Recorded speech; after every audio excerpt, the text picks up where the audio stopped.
Welcome to competitive exams. This is the fourth part of this paper, and this part will include MCQs from general mathematics. So question 31 is the average of the numbers 0.1, 0.21, 0.31, 0.41 and 0.51 is 5 numbers decimals में दिए गए हैं। पूछा गया है कि इनका average क्या आएगा। तो चलिए सॉल्व करते हैं इसको। एवरेज जब भी हम फाइंड करते हैं तो एवरेज के लिए हम फार्मूला यूज करते हैं sum of the total observation divide by the number of total observations. अब टोटल ये जितने भी नंबर्स दिए गए हैं डेसिमल फॉर्म में इनको सम करें तो हमारे पास आएगा 0.1 प्लस 0.21 प्लस 0.31 प्लस 0.41 प्लस 0.51। अब टोटल ऑब्जर्वेशन का मतलब ये है कि ये टोटल कितने हैं, टोटल 5 है तो डिवाइड बाय 5 करें। तो जब हम इसको सम करेंगे तो हमारे पास आ जाएगा 1.54 और डिवाइड बाय 5 अपनी जगह पे आ जाएगा। तो एवरेज हमारे साथ आ जाएगा जब ये डिवीजन हम करें तो इसका रिजल्ट आएगा 0.308। So the correct option here is option C, 0.308. The next question is the HCF of two numbers is 12 and their difference is 12. दो नंबर्स है उनका HCF जो है वो 12 है और उन दोनों नंबर्स का जब डिफरेंस लिया जाता है तो वो भी 12 आता है। तो वो नंबर्स कौन से है? काफी टेक्निकल क्वेश्चन है, चलिए सॉल्व करते हैं इसको। हम सपोज करते हैं कि वो दोनों नंबर जो है उसमें से एक नंबर 12x है और दूसरा नंबर 12y है। हम सिर्फ x और y हमने क्यों नहीं लिया? क्योंकि चूंकि HCF है और HCF उन दोनों नंबर्स का 12 आता है तो इसी वजह से दोनों 12 के ही मल्टीपल्स होंगे। सो हम लेते हैं 12x and 12y where x एंड y are both coprime numbers. अब अकॉर्डिंग टू द कंडीशन क्या होगा कि वो जो दो नंबर्स है वो जब आपस में सब्ट्रैक्ट हो जाए 12x माइनस 12y हो जाए तो हमारे पास रिजल्ट में क्या आना चाहिए? डिफरेंस उसका आएगा 12। So 12x minus 12y is equal to 12। इसको फर्दर सिंप्लीफाई करते हैं। सो 12 हम कॉमन लेते हैं सिर्फ। So 12 into x minus y is equal to 12। 12 पे डिवाइड करें तो x minus y is equal to 12 over 12। अब ये अगर 12 पे डिवाइड हो जाए तो 1 आ जाएगा तो x minus y is equal to 1। ये हमारे पास एक कंडीशन बनेगी। अब x और y के हम कौन कौन से वैल्यू पुट करें जिससे कि 1 आ जाए। तो हम देखते हैं x के अगर 2 वैल्यू पुट करें y के 1 वैल्यू पुट करें तो इससे भी 1 आ जाता है। लेकिन उस वक्त हमारे पास जो नंबर्स आएंगे वो आएंगे एक 24 और दूसरा 12 जो कि हमारे पास ऑप्शंस में नहीं है। फिर x को 3 और y को 2 पुट करें तो हमारे पास नंबर्स आएंगे 36 और 24, ये भी ऑप्शंस में नहीं है। फिर x को पुट करें 5 और 4, हमारे पास नंबर्स बनेंगे 60 एंड 48, ये भी ऑप्शंस में नहीं दिए गए। तो फिर आखिर में हम पुट करें x को 8 और y को 7 तो हमारे पास नंबर्स आएंगे 96 एंड 84 और ये दोनों ऑप्शंस में दिए गए हैं। So the correct option here is option C, 84 and 96. 84 और 96 वो नंबर है जिनका HCF 12 है और इनका हम डिफरेंस अगर ले तो डिफरेंस भी इनका 12 ही आएगा। The next question is under the root 1.96 divided by 100.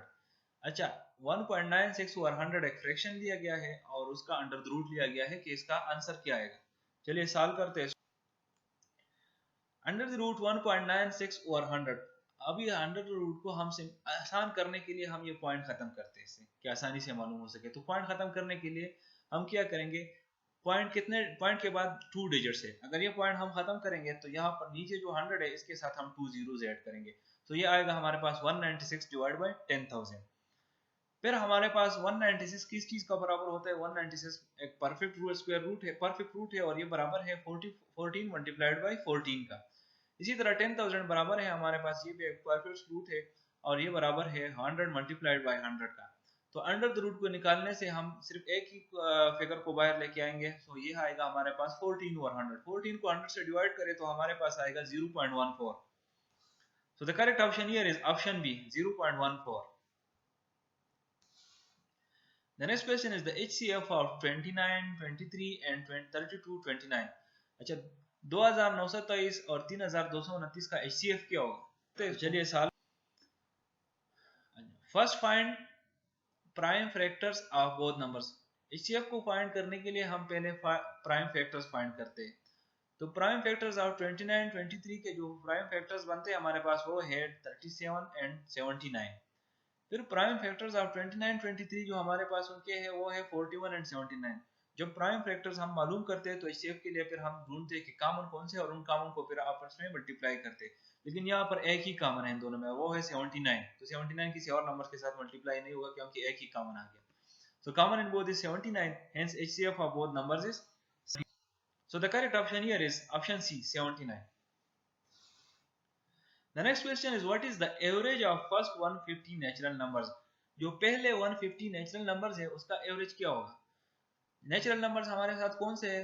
वो पॉजिटिव इंटीजर्स जो कि 1 से स्टार्ट होते हैं। चलिए सॉल्व करते हैं। जब इस तरह का एवरेज हम फाइंड करते हैं तो उस एवरेज के लिए हमारे साथ फार्मूला है n into n plus one divide by 2n। अच्छा, अब नंबर्स टोटल कितने हैं? 150 है, तो हमारे पास जो n आएगा 150 आएगा, तो वो इस फार्मूले में पुट करें n into n plus one और 2n। n के साथ खत्म हो जाएगा तो हमारे पास आएगा n प्लस वन और 2। अब n हमारे पास क्या है? 150, सो 150 प्लस 1 151 आ जाएगा, डिवाइड बाई 2। 151 को 2 से डिवाइड करें तो हमारे पास आएगा 75.5। सो the correct option here is 75.5। इसका मतलब ये है कि 150 नेचुरल नंबर जो है फर्स्ट फ्रॉम 1 टू 150, इनका अगर एवरेज लिया जाए तो एवरेज हमारे पास आएगा 75.5। The next question is 40 is subtracted from 60% of a number, the result is 50, find the number। एक नंबर है उसका जब हम 60% लेते हैं और फिर उससे सब्ट्रैक्ट करते हैं 40, तो हमारे पास जो रिजल्ट आता है 50, वो कौन सा नंबर है? तो सारे लेट अस सपोज जो नंबर है हमारे पास वो y है। हमने सपोज किया कि जो नंबर है जो हमने फाइंड करना है वो y हो गया। अब कंडीशन में क्या दिया गया है? कंडीशन में दिया गया है कि उस नंबर का जब 60% लिया जाता है, 60% उस नंबर का हम कैसे लिखेंगे? 60 ओवर 100 मल्टीप्लाइड बाई y। वो नंबर हमने y सपोज किया है तो 60 ओवर 100 मल्टीप्लाइड बाई y। फिर क्या कहते हैं कि 40 को उससे सब्ट्रैक्ट करना है, माइनस 40 हो जाएगा, हमारे पास रिजल्ट क्या आएगा? 50 आ जाएगा। तो ये equation according to the question आएगा। फिर इसको फर्दर सिंप्लीफाई करें 60y के साथ मल्टीप्लिकेशन में, तो हम लिख सकते हैं कि 60y over 100 minus 40 is equal to 50। 40 को इधर लेके आए, यहाँ पर 40 नेगेटिव में इधर लेके आए तो पॉजिटिव हो जाएगा। So 60y over 100 is equal to 50 plus 40। अब 50 और 40 कितने हो जाएंगे? 90। So 60y over 100 is equal to 90। अब इस 100 को हम यहाँ पे शिफ्ट करते हैं तो 100 को ये पार्ट भी, ये लेफ्ट साइड भी मल्टीप्लाई करें 100 के साथ, राइट साइड भी मल्टीप्लाई करें 100 के साथ। तो लेफ्ट साइड को अगर 100 के साथ मल्टीप्लाई करें तो 100 100 के साथ खत्म हो जाएगा, और राइट साइड को 100 के साथ मल्टीप्लाई करें तो 60y is equal to 90 multiplied by 100 हो जाएगा। अच्छा, 90 और 100 की मल्टीप्लिकेशन करें तो 60y इज इक्वल टू 9000 हो जाएगा। अब सिर्फ हमें y चाहिए, तो y अगर चाहिए तो 60 के साथ ये भी डिवाइड करें, 60 के साथ ये डिवाइड करें तो 60 के साथ 60 खत्म हो जाएगा, और हमारे पास आ जाएगा y is equal to 9000 divide by 60। 9000 divide by 60 हम करें तो y हमारे पास आएगा 150। तो इसका मतलब ये हुआ कि the correct option here is option C, 150। The next question is the probability of getting less than 3 in a single throw of a die. एक डाई है उसको अगर हम थ्रो करते हैं तो प्रोबेबिलिटी क्या है कि उसमें जो हमारे पास नंबर्स आएंगे वो 3 से लेस होंगे। 3 से लेस मतलब 1 या 2 होंगे। तो चलिए सॉल्व करते हैं इसको। अब हमारे पास एक डाई जब हम फेंकते हैं तो टोटल पॉसिबल आउटकम्स कितने बनते हैं? टोटल पॉसिबल एक भी आ सकता है, 2 भी आ सकता है, 3 भी आ सकता है, 4 भी, 5 भी, 6 भी, क्योंकि 6 तक वो होते हैं। ठीक है, क्योंकि 6 साइडेड होता है एक डाई। अब टोटल पॉसिबल आउटकम हमारे पास 6 हो गए। डिजायर्ड आउटकम हमारे पास क्या आने चाहिए? 3 से कम आने चाहिए, या तो 1 आना चाहिए या तो 2 आना चाहिए। तो टोटल डिजायर्ड आउटकम हमारे पास हो गए 2। अब probability of getting less than 3 हमारे पास क्या होगा? Desired outcomes divide by total possible outcome. Total desired outcome हमारे पास क्या है कि 1 आने चाहिए या 2 आना चाहिए, मतलब 2 आने चाहिए। इन दोनों में से एक आना चाहिए, तो 2 डिजायर्ड आउटकम्स हो गए। और टोटल पॉसिबल आउटकम कितने आ सकते हैं? क्योंकि 6 साइडेड है तो 6 साइड में से कोई भी एक साइड आ सकता है, सो 2 डिवाइड बाय 6 हो गया। इसको सिंप्लीफाई करें तो हमारे पास आएगा 1 और 3। सो the correct option here is option A, 1 और 3। इसका मतलब ये है कि जब हम 3 फेंकेंगे तो 3 में से ये प्रोबेबिलिटी के 3 में से एक ना एक जो है वो तो या 1 होगा या 2 होगा। The next question is how many feet there are in 5 metres. 5 metre में कितने फीट है? So the correct option here is option C, 16.405। इस तरह का क्वेश्चन अगर सॉल्व करते हैं तो आपको पता होना चाहिए कि मीटर और फीट की बात है तो ये मालूम होना चाहिए कि 1 मीटर में कितनी फीट है।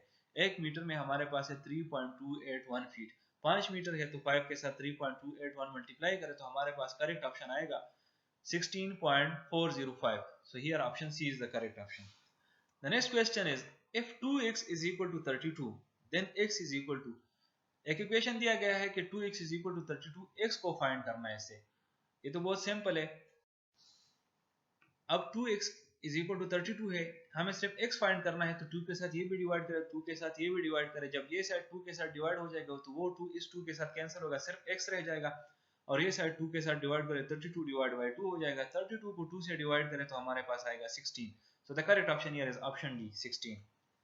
The next question is 1, 4, 9, 16, 23, 25, 36. एक सीरीज दिया गया है, उस सीरीज में जो आगे मिसिंग नंबर है वो फाइंड करना है. तो इसके लिए लॉजिक देखते हैं कि कौन से लॉजिक के साथ सॉल्व हो सकता है. पहले अगर हम देखें तो 1 है, 1 के बाद क्या है, 4 है.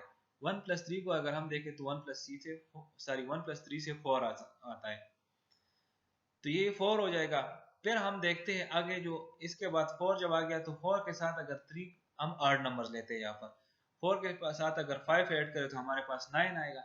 अब 9 के साथ अगर हम 7 ऐड करें तो 16 आएगा. फिर 16 के साथ अगर हम 9 ऐड करें तो हमारे पास 25 आएगा, और 25 के साथ अगर हम 11 ऐड करें तो 36. इस सीरीज को देखें कि हर एक नंबर के बाद एक ऑड नंबर ऐड हुआ है, सक्सेसिव ऑड नंबर्स 3, 5, 7, 9, 11. तो इसी वजह से जो आखिरी ऑड नंबर आता है फिर हमारे पास 11 आता है. 25 plus 11 is equal to 36. So the correct option here is option D. Here it is the end of this video. I will see you in the next video. Till that time, stay blessed.